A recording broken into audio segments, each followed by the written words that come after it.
Welcome to Entrepreneurs, Executives, and Eccentrics, a podcast dedicated to the stories, strategies, and secrets of remarkable individuals.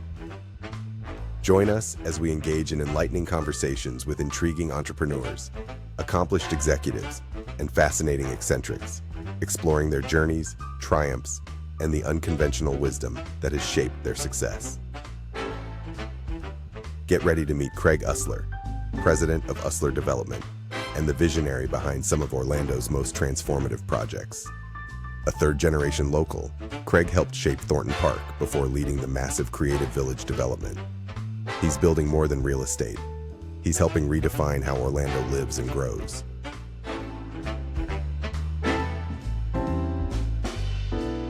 Hello, Craig. Tell me who you are and what you do. Craig Ustler. I'm the president of Ustler Development, our real estate developer and business owner in downtown Orlando. So you're originally from College Park, correct? So you're really an Orlando kid, right? I'm a third-generation Orlando kid on both sides of my family. Grew up in College Park, lived in the same house my entire, sort of growing up life. And other than leaving to go to University of Florida, really never left. And have been lived, worked, and played in College Park or downtown Orlando my whole life. What did Dad do? Were you a long line of architects or builders or what? My dad was a real estate broker, so I certainly was exposed to the business. He really didn't do the same type of development that I do, or really didn't do development to the extent that I do it. He was more of on the brokerage side, but definitely I had exposure to the business my whole life. I had distinct memories of riding around with him in the car when I was a kid and looking at property and being out in what you now would say is, something like Kirkman Road was the middle of nowhere, or where Universal is or whatever, and looking at things like that. So I definitely had an exposure to the business for sure. Yeah, back then Thornton Park was a dangerous place to be, right? It was a really different kind of world. I saw Orlando. I don't know if everybody's sort of context is different. I'm 56 years old now, so I was born in 1969, and growing up here, I think my first memories are sort of Mayor Frederick and Mayor Bill Frederick, and sort of and maybe Church Street Station and downtown Orlando in that way.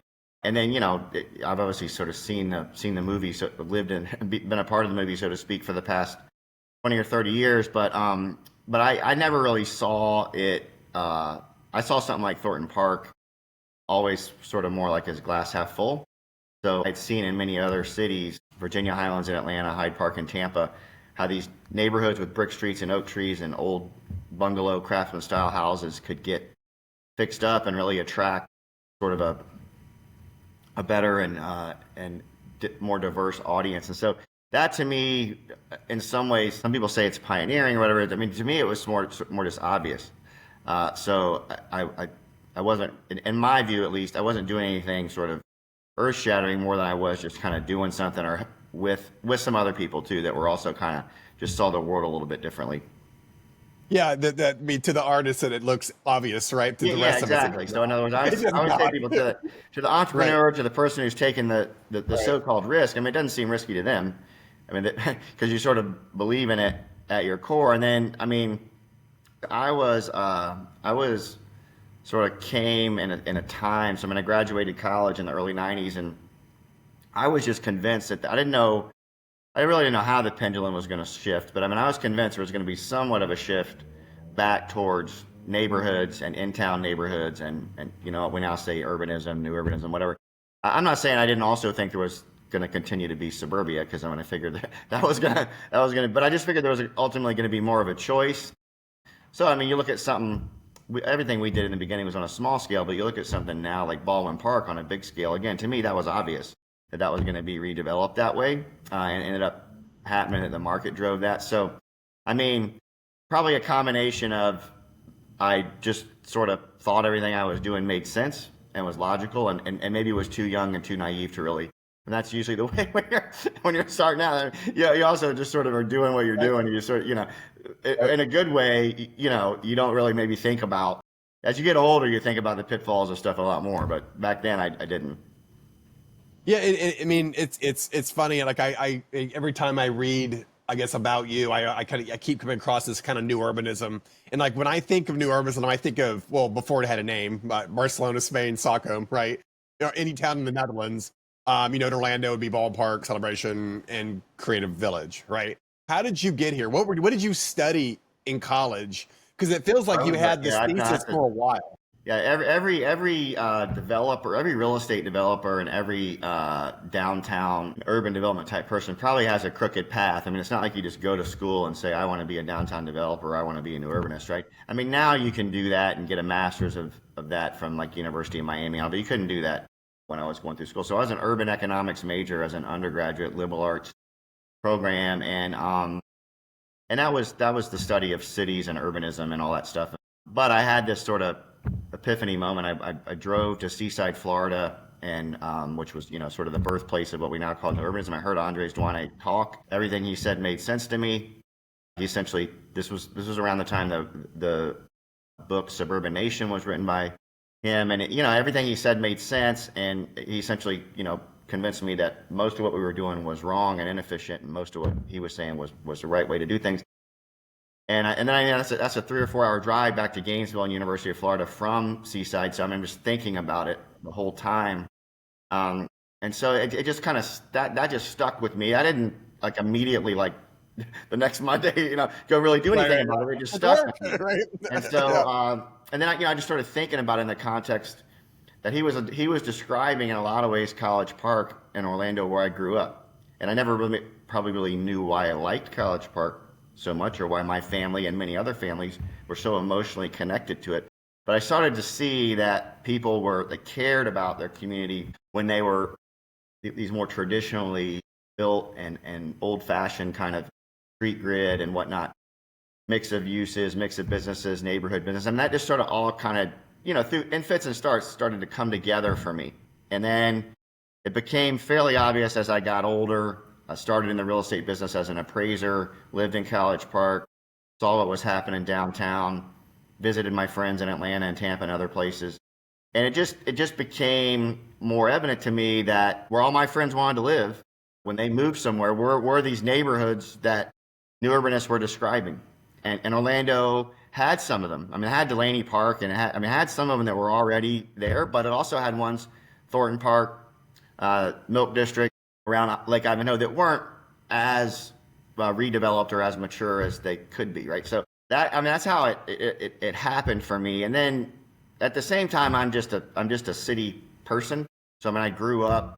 My mom and I traveled extensively when I was young, and we didn't go to national parks or to the beach. We went to cities. So I just that lifestyle, for lack of a better word, was just something I was drawn to. And so I felt like between just sometimes as a developer, you would say you build for yourself. I mean, you're sort of building what you want and your circle of friends wants.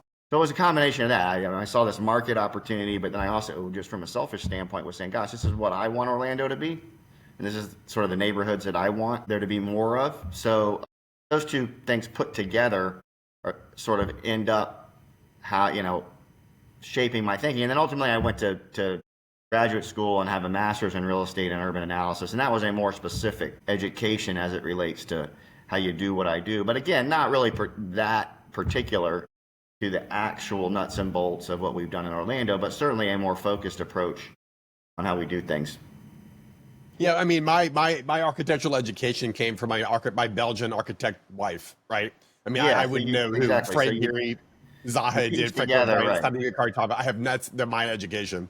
Most developers, so a couple things I say about being a real estate developer. So one is, if you want to be one, you can just go to Kinko's and get a business card and put real estate developer on it, and you are one. It's not like being a doctor or a lawyer. There's no test. The reality of most real estate developers who are executing at a high level in whatever they decide their niche is, to your point, is you have cobbled together, because it's a broad-based skill set, right? Even if you're design-centric, then you got to go learn construction, or if you know finance, you got to go learn, right? I mean, you got to know a lot about a lot of things. And so your example is exactly right. Most of what you're going to get on the architecture side, the design side, the whatever it's going to be, because your wife, your friend, your college roommate, whatever it is, you're going to get exposure to those things.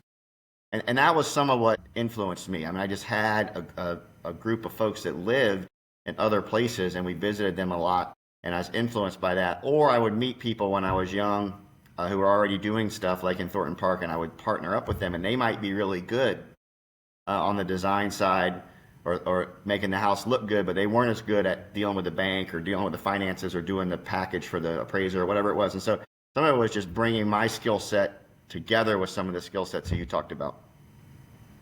Yeah, it's interesting. I was wondering this earlier. What was your very first project, and then where was your very first hit? Was your big hit, your first hit, Thornton Park Central?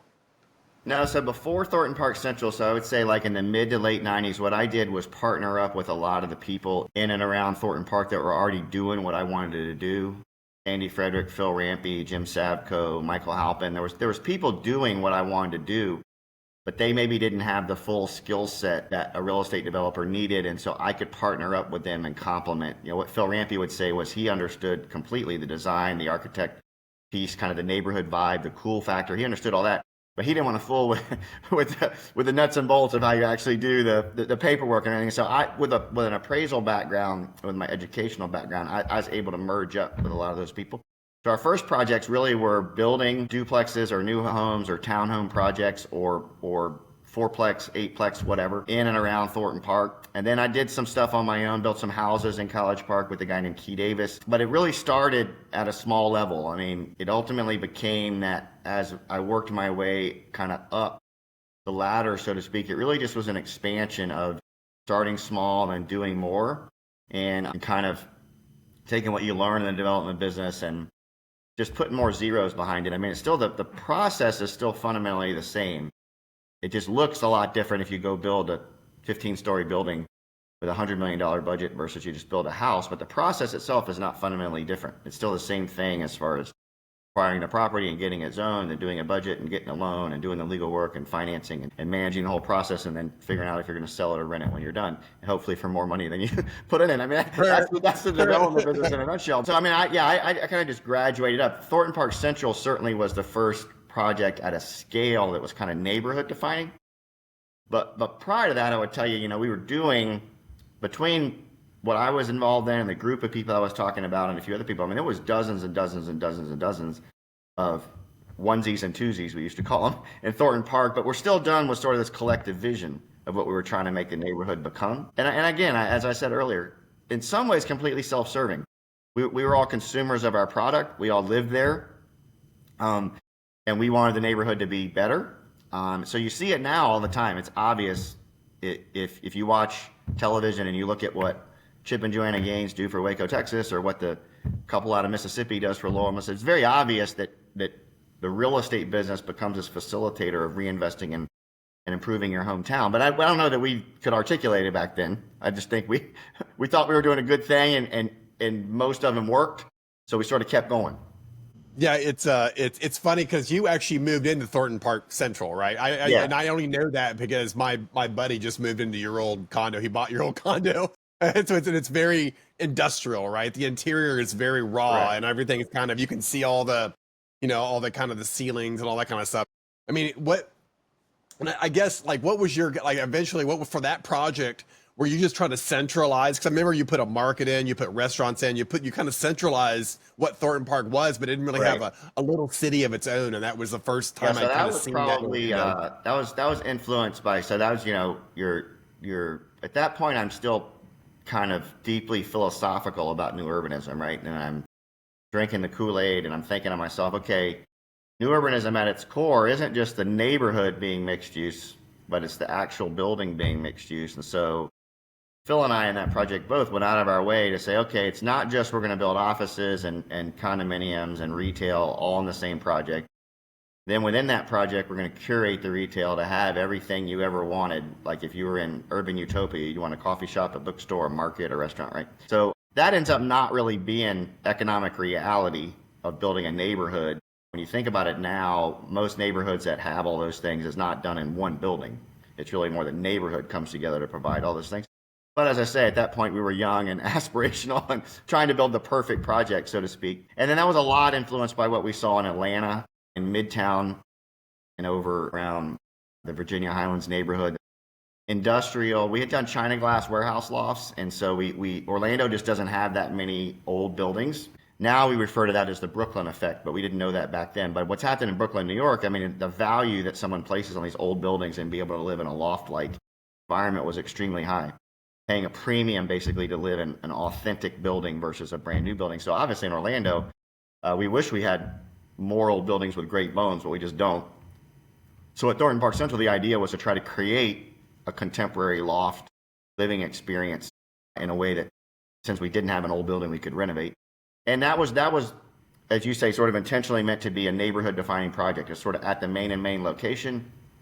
We saw what Dexter's did for the neighborhood, and it became the social and community hub. Adrian, yeah. So it was a attempt to expand on what we had seen could happen when you brought in the right restaurant and the right tenant.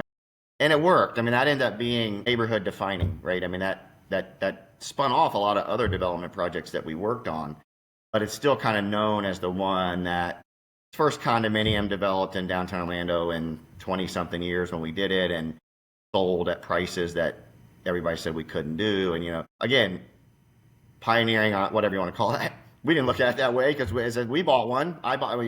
Somebody told me as a developer, I wasn't the one that sort of came up with this, but I was walking around in DC at an Urban Land Institute convention one time with a developer who had done a lot of stuff in DuPont Circle area.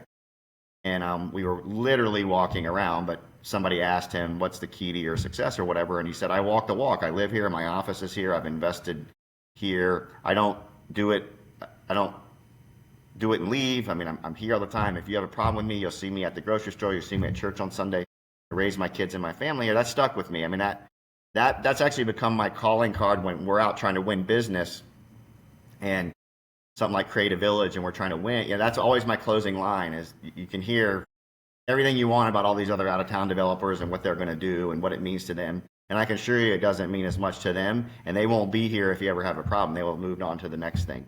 And I will be here and you know where to find me kind of thing. And that's always worked well for us. But that was sort of the idea of literally living at Thornton Park Central and being there after we developed it. We knew every person that bought from us. We were at every closing. We saw everybody at Hugh for Sunday brunch. Right? I mean, that was the epitome of kind of neighborhood development at the time. And keep in mind, it was pre-social media by and large. So you were still dependent on running into your neighbors in a physical sense to drive that sense of community. Yeah, I mean, I was living on James Street, I guess, about 2 years before that. Like, Dexter's has just opened. I mean, there were still crack dealers, like 10 blocks kind of up the street. And it was slowly being kind of gentrified by Phil, like buying up the houses and kind of, revamping. I guess maybe a couple of those houses were yours as well. I don't know how many of those residential that you did. But I actually saw this like community grow, and this bar went from like a homeless bar to like a hipster bar, and it just literally happened in 5 or 10 years. And really, that one Thornton Parks, that one central building you did, it almost created a community that kind of didn't really have a spot, right? And it just happened right in front of us. It was just absolutely beautiful.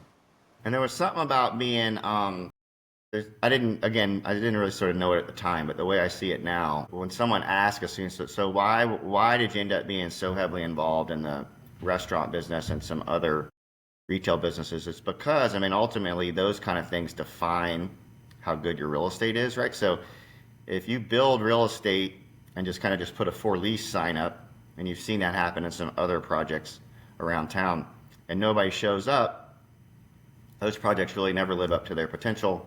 Or they don't feel as good as they should. People don't form an emotional connection. It's really ultimately the tenants that you put in there, the businesses that you put in there that matter.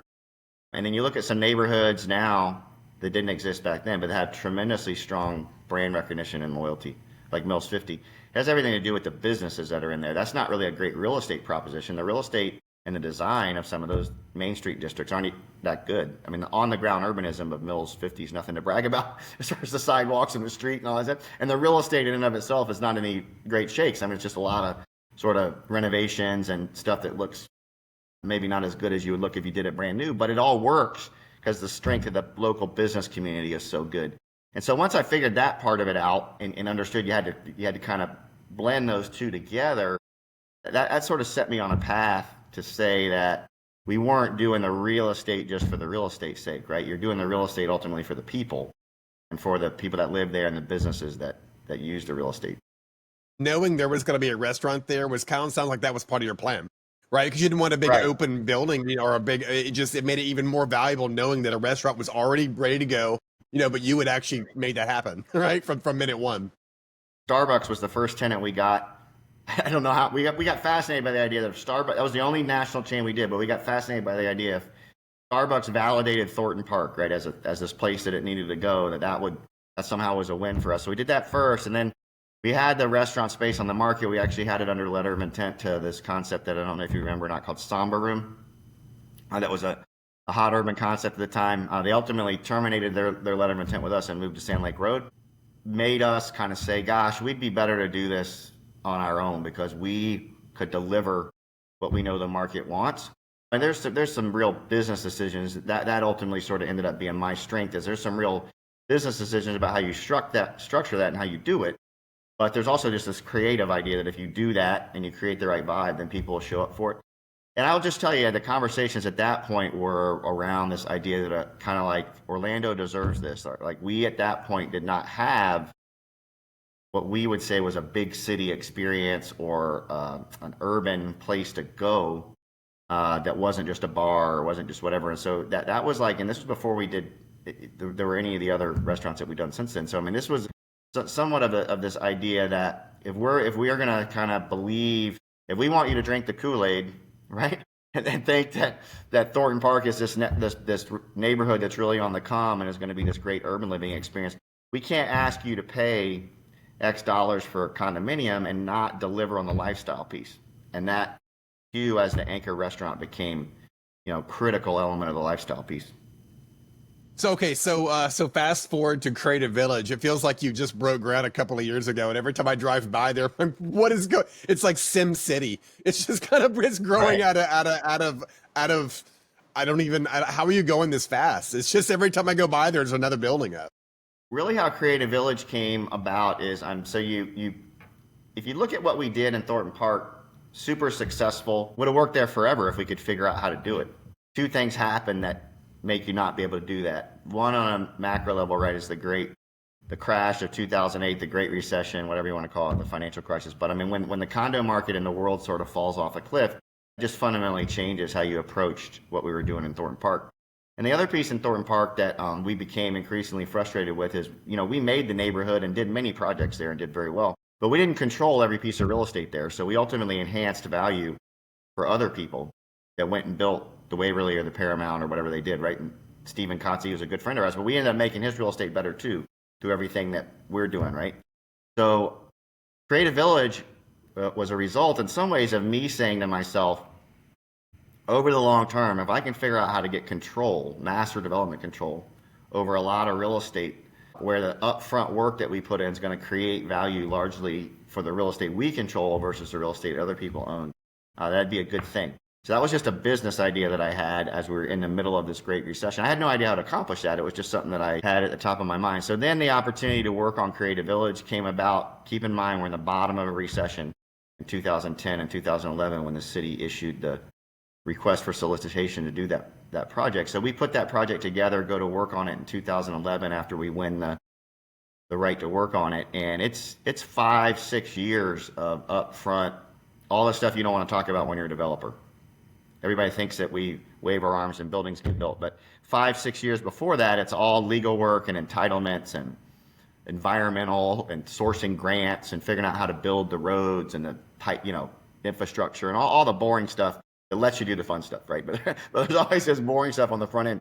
So we did that for 5 or 6 years. And then, as you say, so once it looks like we flipped the switch, which really isn't what happened, right. That's what it looks like. So in about 2017, after we finally get all that done, all the relationships were not in place with UCF and Valencia and EA when we started, but we hoped they would be. I mean, I always am careful to tell people I didn't go into that venture having no idea that we could bring together the right stakeholders to do it. I mean, I had a general idea that between the mayor and I that we could get the right people in partnership to do what we wanted to do. And we were willing to invest our time and our money on the front end to get the right answer on the back end. So as we brought all those pieces together, we announced the campus in 17 of Valencia and UCF. And very fortuitously, that's just also when the market started really to hit its stride. So to your point, we're just in this very fortunate situation. Stars are aligned. We get the right stakeholders. UCF, Valencia kind of put the flag in the ground. We get the state funding to do the downtown campus. You get this awesome commitment for 8,000 something students, and the market's humming. And so in very quick order, we're able to put together the academic building, the student housing building, the first apartment building we built, the apartment building that Mill Creek built, the 2 affordable housing projects, the EA headquarters. All that stuff happens, as you say, in real estate world, in a matter of a year or two. And then we set out to building, and it's like you're building one after the other, because the market is facilitating the fact from 2017 till about 20 or 21, even during COVID, there's still this euphoria post-COVID. We're okay, especially on apartments. So we just had a great 5-year run that was a combination of the deal coming together and the market being where we need it to be. And that's how, and as a real estate developer, those are your best days, right? Because what you control comes together, which is your own deal. And then what you don't control, which is the macroeconomic forces in the market, are aligned, and you can build to your heart's content when those things are aligned. That only happens for a certain amount of time. And so what ultimately that started to correct itself in 2022 and into 23, and certainly 2024 was a down year for development. So we're now just getting kicked back off. We'll break ground the second half of this year on phase 2 at Creative Village. And we hope that as the market forces sort of recover, that we'll be aligned to do what you said, where it looks like we're just cranking them out, you know what I mean? But that's always tricky in real estate development. It looks easy when you're doing it, and then sometimes when it's hard, you'll be sitting around looking at we'll be looking at each other in our office going, how the hell have we ever built anything? It's so hard. It's so hard last year to get something financed that we're like, how in the world? So, ebb and flow, as they say. Yeah, many of these projects, I guess I knew this, but many of these projects have to be, the timing's got to be just right. Right, the political will, the financing will, the will of the people to be able to afford the area, people who want to move there, et cetera, et cetera. And if you time it wrong, and you're like, okay, building's open, and then the economy tanks. Right. So it's a lot of headwind. The memo that I hadn't exactly gotten, I'm in some ways I'm glad I didn't know this when I started, because I don't know if I ever would have started. But the reality is you could execute the perfect project. Buy the land right, yeah, get the zoning, do everything, execute it on time, on budget, everything. You could get done. The market could be in a situation where they're like, look, the reality is we're going to pay you this much to buy the condominiums or to rent the apartments. And I might break even on the best project I ever executed. I might not execute as well and have been over budget or have been late or something on a different project, and I get saved by the fact that the market was super hot or rents were growing super fast or an investor comes in and makes us like this unbelievably good offer to take us out of it. And all of a sudden I look like a genius, and I really didn't do anything different or better. That's something to get used to as you get in the real estate development world, is that you there's a lot of sports analogies in real estate in my mind, but you hear about sports teams all the time talking about just control the controllables, right? And just do what you can do, run your game plan, and then some stuff's going to happen sort of in the fray. And so I've gotten used to that as I've gotten older, but it's a difficult pill to swallow sometimes, because you certainly no developer is good enough to control the macro economy.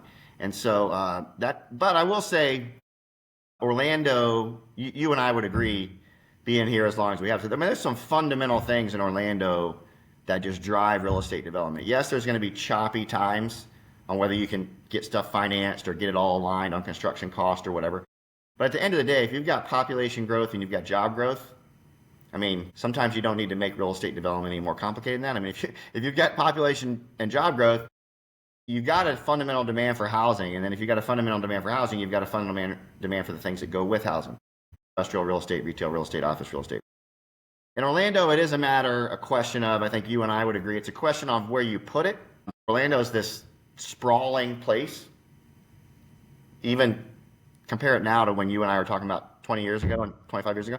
I mean, now Orlando means like Claremont. I mean, it means, I mean, it's just this megalopolis, right? That kind of feels a lot like Atlanta. And so, you know, I have some real questions about how we allocate our resources and how sort of responsible it is to go build stuff out in the middle of nowhere and environmental and all the other reasons.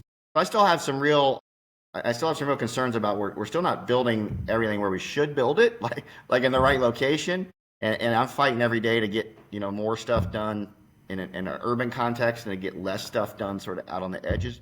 But I accept the reality that probably the market wants both. Right. So do you have a favorite play? I mean, being who you are, right, which is a builder, which is a giant project human, but also kind of this idea of this new urbanism. Do you have a place in this world you've been, a city in this world that you've been, where you just couldn't believe that they got it perfect? Right. You know, yeah. you look, I mean, is it Sweden? Is it Netherlands? Like, where is it? Yeah. So I always say, okay, so even though you shouldn't remove Europe from the discussion, because you should go, like, to Copenhagen, because I mean, you can't believe it. It's so good from an urban standpoint, and biking and walking, de-emphasizing the automobile and all. You can't believe how good it is. And that's true about a lot of places you go in Europe, frankly. I mean, you just go to the towns in France and Italy and even London. I mean, you just can't believe how walkable it is and all the neighborhoods and everything.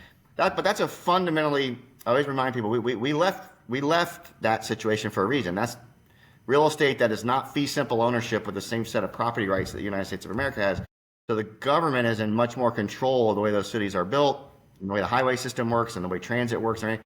So you can't get so romantic about those ideas, because those ideas are somewhat unattainable under the property rights and real estate system that we have in the United States, kind of on purpose, right? The idea that you can go out in the middle of nowhere and put your flag in the ground and go to the land office and own that piece, right? That's why people left England and came over. So I mean, you have to accept the fact that is great to visit, but I don't really talk about that as sort of the ideal, because I don't see it as attainable. So in the United States, it's Portland, Oregon. I mean, Portland has done things on the planning side, in particular a district called the Pearl District that we really modeled Creative Village after.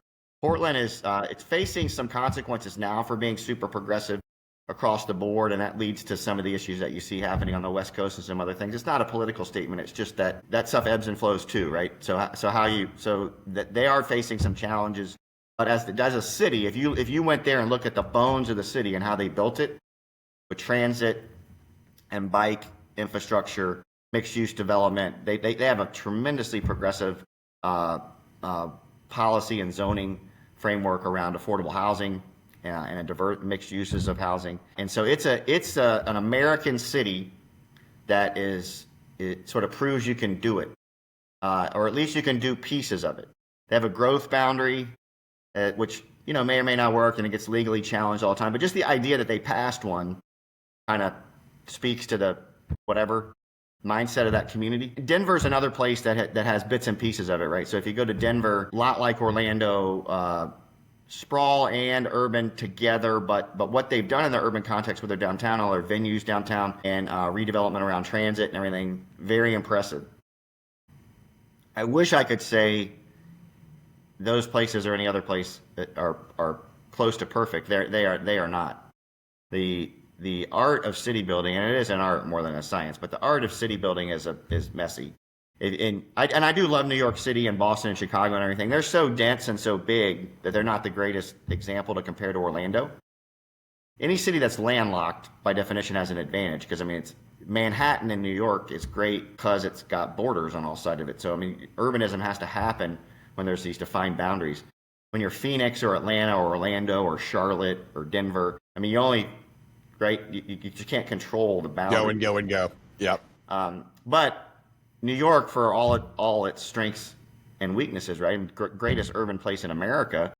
Messy as hell, though, at the end of the day. I mean, still, everything there is this, I always say it's just a choreographed cluster, you know what? I mean, it's all of that. And we love it for that reason. When we visit it, we love all the creativity in the restaurants. But there's also a gazillion problems that go with that. So you have to kind of just be realistic about, that's helped me in my career as I've gotten older. I thought we could build urban utopia at Thornton Park Central and around it. I've come to realize we can't. We can just do good work within these neighborhoods we believe in and kind of incrementally try to make Orlando better. Okay, last question. This is typically a question I like to ask people of your experience. What would you do if you were starting today and you're out of high school? What would you go to school for? You're 17. What do you do? So I think the challenge, if you're in high school, and as you say, you have young people ask you this all the time, or you talk to your kids or your kids' friends or whatever, and say, sort of, what do you want to do, right? What I fear about my 17-year-old self is that real estate and real estate development is not really viewed as this noble profession. Like, and generally speaking, if you talk to someone and tell somebody you're a landlord, somehow you're evil and you just raise everybody's rents, or if you're a developer, you're like, ooh, boy, real estate developer, that's not bad. That's not a good thing. You're not a good person. You go out in the middle of nowhere and build a bunch of houses and destroy nature and whatnot. And so I would probably get concerned that I wouldn't be attracted to the business because it's not seen as something good. Even though I think everybody probably, if you pressed them, they realize 90+% of the built environment, the house you live in, the house I live in, were built by a real estate developer. Weren't built by anybody else. But we need developers to build cities the way we want them to be. But I'm worried I'd be attracted to some of the news of the day, AI, venture capital, right? And so what I would just tell you is I would, in fact, study urban planning and study real estate development like I did. I would hope I would kind of see the light, because I think it's more important than ever. I think the physical environment, right? It's proven out post-COVID. Certainly there's a bunch of different ways we communicate now, but there's never been more demand for live music. There's never been more demand for great restaurants. There's never been more demand for places where people come together, right? And so I would study what I now call placemaking. I did not know to call it that back then. There are actually now places you can go and get a degree in placemaking, urban planning and placemaking, and that's what I would study. I would be hyper-focused on the places that we're building and what those places mean to Orlando and mean to us as human beings. Craig, thank you for doing this. This is absolutely great. Thank you.